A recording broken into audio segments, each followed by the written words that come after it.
come from large cities, so we saw this location as a growing area. It's been a little slower than usual over the first probably 10 years, but then the past 5 years it's really kind of caught on. And I think the push this way from Broughton, the rent is pushing smaller businesses out of downtown into smaller neighborhoods like this.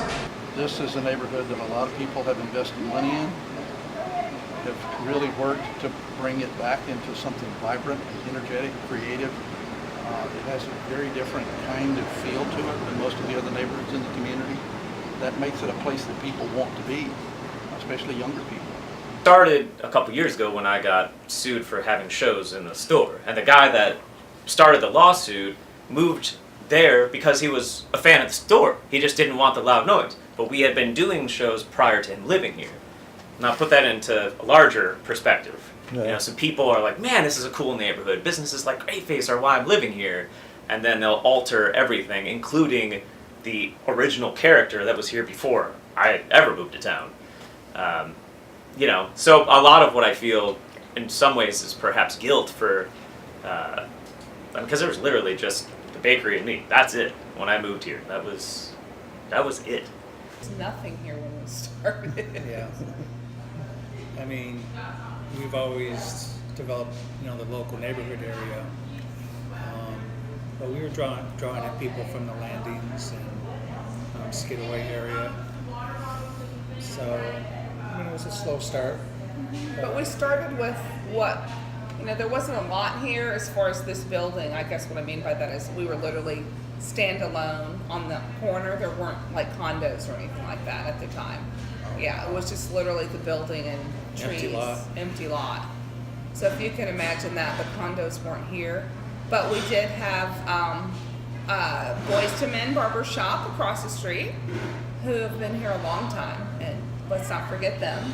Yeah. And they've had a thriving business for many years, and they were great supporters of ours, as well as the David's grocery store. They would come over and support us. And then we definitely would draw from the neighborhoods like Ardsley Park, Baldwin Hills. It's very central to all of those. It just breaks my heart to see people that built this neighborhood up are no longer able to live here.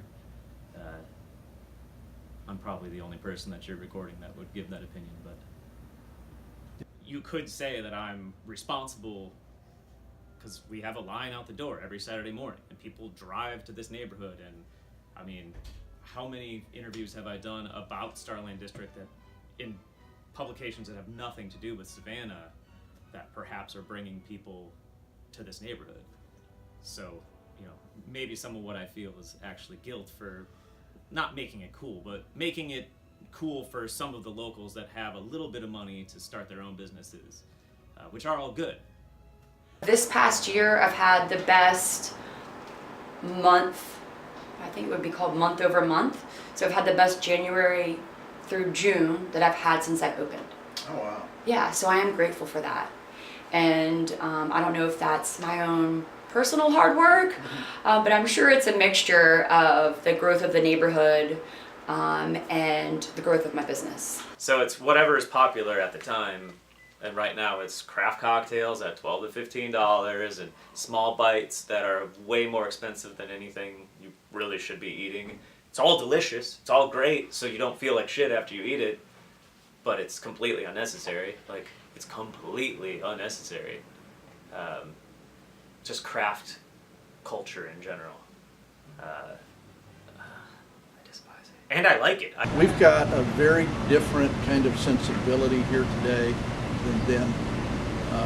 One of the things that's changed dramatically in Savannah in the last 10, 15 years was through most of my lifetime, we were begging people to come here and invest money to do some kind of development.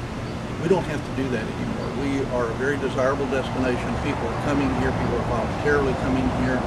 Somebody was telling me this morning they've got a property, a residential property that they sold, and in years past it would have been local investors that they were trying to sell it to. He said they had people showing up from Atlanta and Chicago to try and buy this property. So, you know, we're a very different place than we were through the development of River Street into what it is